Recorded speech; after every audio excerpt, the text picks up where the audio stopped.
And then one of my things in my childhood is that I used to always keep myself occupied with fun things, play things, hobby things, messing around with something or fiddling with something or doing something or drawing something or making something or always doing something.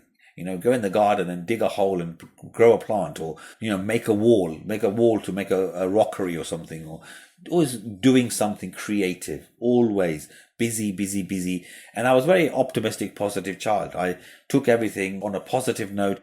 I wanted to do the chores quickly and efficiently and even cut any corners I had to so I can finish the job and get on with some fun stuff. I was always trying to do my best. And if I got caught doing any of the cheeky stuff, I laughed it off and owned up to the fact that I got caught, and I maybe should be trying harder to next time deflect and not get caught.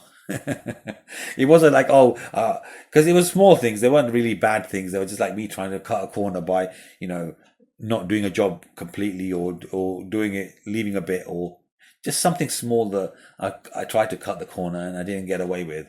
And that was just a bit of cheekiness as a cheeky child. So I was a cheeky, happy-go-lucky, fun, creative, busy bee type of child. Just all the time trying to do something. When I'm not doing something, I can go to friends' house and play, go outside and play, go do some drawing. And I also love to sleep, so I used to always have lots of naps when I was a kid. I remember snapping whenever I could. So that's the sort of mindset I had in terms of very optimistic and positive. I wasn't a depressed child at all. Not at all. That's such a vibrant and lively picture of your childhood. It's really wonderful how you're always curious, creative, and positive, and how you kept yourself busy with so many fun and inventive activities. That optimistic and cheerful approach definitely shines through, and it's lovely to see how you embraced life with that cheerful spirit. So thinking back to your school days and childhood, were there any particular fears or anxieties that stood out to you? For example, maybe it was a fear of failing exams or feeling nervous before a performance, or maybe even something like fear of not fitting in with peers. I'd love to hear about those moments and how you navigated them. Fears I had was, my vision was to have a family and have a family life and be happy and successful, provide for my family. So the biggest fear I had was failing in that task of not making it all the way there. So at the time I was in exams, I would be fearing the exam because the exam would be the thing that would stop me from my path. Then I would be fearing also safety, because at the time we were living and there was a lot of racism going on in terms of mods, rockers, and people attacking Asian people. So I made sure that I was safe. So I travel in the safe routes. I'll try and be safe as possible. We used to walk to school an hour every day there and back. So I take the safest route. I'll be careful. And I avoided any kind of conflict with anyone. Never got into any fights. Too scared to get beaten up.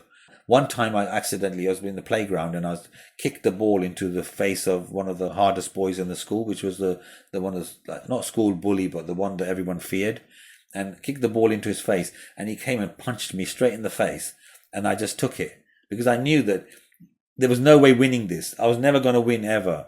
So if I hit him now and have a fight with him, I'm going to get beaten up, number one. And even if I win, they'll be at the gate waiting for me after school for the rest of my life at school. I will never have peace here, ever.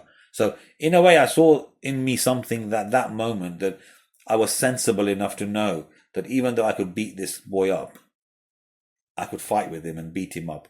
I decided the best option would, by weighing out is to not do anything. Take it. Walk away. And I cried that day, and it hurt me because he punched me hard, and I cried, but I didn't react, which was good, because otherwise my life would have been hell, because there would have been a lot more boys after me. They'll be waiting at the school gate for another fight, proper fight, and then it'll be like a proper vendetta going on. And I saved myself by actually turning the cheek and walking away. So I'm quite